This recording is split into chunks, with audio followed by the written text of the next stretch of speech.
All right, back in Canada. 3 weeks in Puerto Vallarta. Weather was perfect every day, like 28 to 30 degrees Celsius. Just sunny, except for one day it drizzled a little bit, and then it was hot and dry after that. Humid, actually. Poker went better this week. 28 hours played, made $811. Ran about $300 below the math, but that's fine.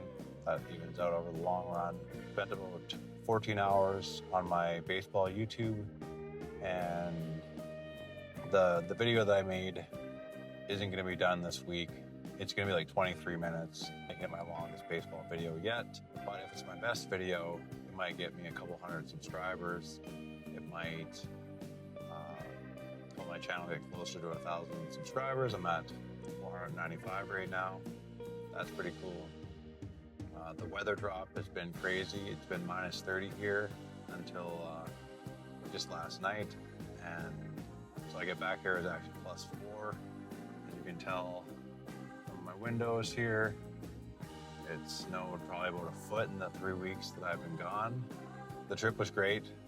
I felt like I'm finally not burned out for the first time in a couple months, and wearing shorts when everyone else is freezing in Canada is kind of nice. And I'm not sure what my next vacation plans are. I'm gonna spend some time around the holidays with family, and then in January I'm gonna probably go either back to Vancouver Island area, or I might look into going somewhere warm again. The warm weather in the middle of winter is definitely worthwhile. The expense is a bit higher compared to van living, but van living burns me out. Unless I can figure out a way to stay warm at night, it's a problem.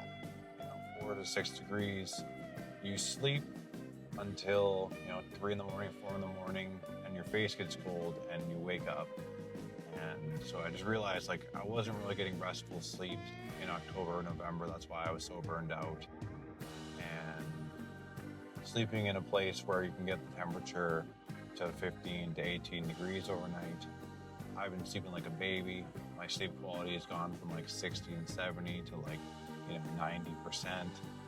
And it took only, even with a bunch of stressful things happening in Mexico, it still was far better.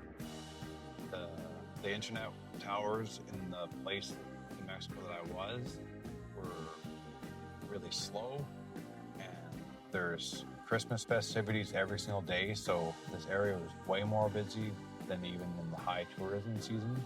So the internet was really slow. I got a Mexican phone number, and that didn't help. And I basically realized that only one Starbucks in all of Puerto Vallarta actually has fast internet. It was almost like one little pocket where the internet was fast. And so I would just go there every day, play 4 hours, and earlier in the day I would work on my YouTube videos, writing them, editing them, and so on. And I made sure to go to the beach every day, and just for half an hour even, go hang out by the waves. Got a massage once a week because it was $30 Canadian, which is just, you got it might even be close to 25. It's a lot of the costs of living are cheaper in Mexico. And if it wasn't 40 degrees in the summer, the weather makes it a really nice place to spend time in the winter. So whether I go back to Puerto Vallarta in the new year remains.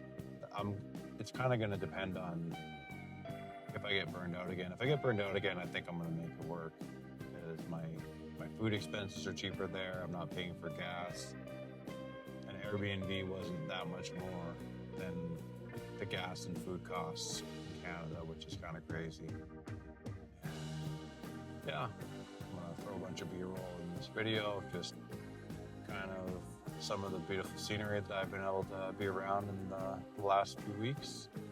And week 2, $800 is a pretty good chunk of change, especially when you consider that I'm running a little bit bad. And I think that puts me around like 17, 16 something an hour for the challenge so far, but yeah, we're creeping in the right direction, and still a lot of weeks left. So catch you guys next week.